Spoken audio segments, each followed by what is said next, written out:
સુરત મહાનગરપાલિકા દ્વારા મચ્છરોના ત્રાસથી છુટકારા માટે હવે ડ્રોનથી બ્રીડિંગ સ્પોટ શોધી કાઢી જંતુનાશક દવાનો છંટકાવ કરાશે.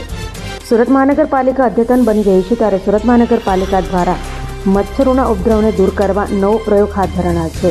હવે ડ્રોનથી સુરત મહાનગરપાલિકા મચ્છરોના બ્રીડિંગ સ્પોટ શોધી કાઢવામાં આવશે. AIML આધારિત ડ્રોન ટેકનોલોજીનો ઉપયોગ શરૂ કરાશે. 7 લાખના પ્રોજેક્ટથી 150 સ્ક્વેર કિલોમીટર વિસ્તાર કવર થશે. તો હાલ ઉધના, લિંબાયત, વરાછા સહિતના વિસ્તારોમાં ખાસ ફોકસ કરાશે. વર્ષ 2025-26માં આપણે BPDC વિભાગ, આરોગ્ય વિભાગનો સબ ડિવિઝન, એમના દ્વારા મચ્છરોના બ્રીડિંગ સ્પોટ શોધવા માટે આપણે ડ્રોનનો ઉપયોગ કરેલ છે. એ AIML બેઝ ટેકનોલોજી છે અને આ ટેકનોલોજીના ઉપયોગથી આપણે જ્યાં જ્યાં વોટર લોગિંગ સ્પોટ્સ હશે, જેનાથી આપણા આખા સુરત શહેરમાં મોસ્કીટોના બ્રીડિંગ થઈ શકે અને મોસ્કીટોનું ન્યુસન્સ થઈ શકે, તેને અટકાવવા માટે ડ્રોન દ્વારા આ સ્પોટ શોધવામાં આવે છે.